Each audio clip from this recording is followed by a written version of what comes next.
بسم اللہ الرحمن الرحیم۔ السلام علیکم ناظرین، الو کے بارے میں مختلف معاشروں میں کیا تاثرات پائے جاتے ہیں؟ الو کے اندر کون سی خصوصیات پائی جاتی ہیں؟ الو کا واقعہ کربلا سے کیا تعلق ہے؟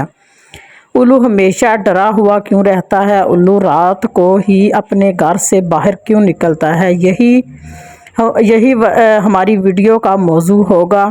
الو ایک بہت معصوم اور انسان دوست شکاری پرندہ ہے۔ عام پالتو پرندوں کی طرح گھروں میں پالا بھی جا سکتا ہے، مگر جہالت کی وجہ سے بدنامی کا شکار ہے۔ اکثر الو کا نام اس وقت لیا جاتا ہے جب کسی کو کم عقل یا بیوقوف کہنے کا مقصد ہو۔ الو کے بارے میں جس قدر منفی تصورات قائم ہیں، شاید کہ کسی اور پرندے یا جانور کے لیے قائم ہوں، یہاں تک کہ اسے نحوست کی علامت بھی سمجھا جاتا ہے۔ یہ ایک شکاری پرندہ ہے جو دن میں سوتا ہے اور رات، صبح یا شام کے وقت شکار پر نکلتا ہے۔ ان کی کچھ اقسام دن میں بھی شکار کرتی ہیں۔ الو ایک وقت میں 3 اطراف میں دیکھا جا سکتا ہے، جبکہ انسان صرف 2 اطراف میں دیکھ سکتا ہے۔ الو کے سننے کی حس بہت تیز ہے۔ یہ آواز کی سمت کو آنے والی آوازوں کے فاصلے کا تعین بھی کر سکتا ہے۔ الو اپنی گردن اور سر کو 270 ڈگری زاویے تک گھما سکتا ہے۔ دوسرے الفاظوں میں یہ اپنی گردن کو الٹا موڑ کر پیچھے سائیڈ پر بھی دیکھ سکتا ہے۔ الو زیادہ تر گروپ کی صورت میں رہتے ہیں۔ ان کے نیچے چونچ نکیلے ہوتے ہیں، جن کی مدد سے یہ اپنے شکار کو چیڑ پھاڑ کر کھا جاتے ہیں۔ الو خاموش اڑان بھرتا ہے، یعنی اڑتے وقت دوسرے پرندوں کی طرح ان کے پروں کی آواز سنائی نہیں دیتی۔ افریقہ میں الو کو موت، بیماری، بدبختی کی علامت سمجھا جاتا ہے۔ جاپان میں اسے خوشبختی کی علامت سمجھا جاتا ہے۔ ہندو معاشرے میں اسے ایک بھگوان کی المعروف دیوس کی سواری سمجھا جاتا ہے۔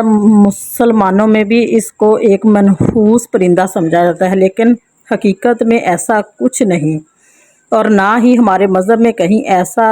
تو ہم الو بھی ایک عام سا بہت خوبصورت پرندہ ہے۔ ہم ایک خوبصورت پرندے کو منحوس اور بدبخت کیسے سمجھتے ہیں؟ لوگ اپنے گھروں سے بھگاتے ہیں، بعض لوگ تو اسے چکر میں مار بھی دیتے ہیں۔ ایک شخص حضرت امام جعفر صادق علیہ السلام کی خدمت میں حاضر ہوا اور کہنے لگا، اے نواسہ رسول، بتائیں الو ویران جگہ پر کیوں رہتا ہے؟ بس یہی کہنا تھا کہ حضرت امام جعفر صادق علیہ السلام نے فرمایا، یہ ہمیشہ ویران جگہ نہیں رہتا۔ الو کو جیسے آج تم دیکھ رہے ہو ایسا پہلے کبھی نہیں تھا۔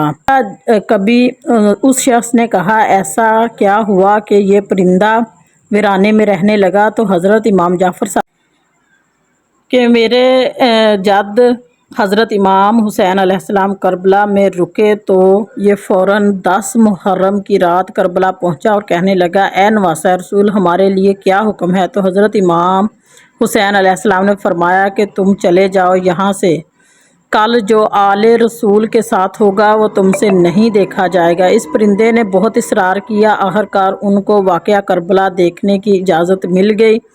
تو پھر جب اس پرندے نے شہزادہ علی اصغر کے گلے پر تیر دیکھا، مولا حسین کے کٹے ہوئے سر کو دیکھا، سب کی لاشوں کو پامال ہوتے دیکھا، آل رسول کی بیٹیوں کے خیام کو جلتے ہوئے دیکھا، تو تب سے ان پرندوں کے دل میں انسانوں کے لیے نفرت پیدا ہوگی۔ تب سے یہ ویران جگہ رہنے لگا اور رات کو باہر نکلتے ہیں۔ الو آل رسول سے بے پناہ محبت کرنے والا پرندہ ہے۔ واقعہ کربلا کے بعد اسے انسانوں سے اس قدر نفرت ہوگی کہ یہ انسانی بستیاں چھوڑ کر دور جنگلوں میں رہنے لگا۔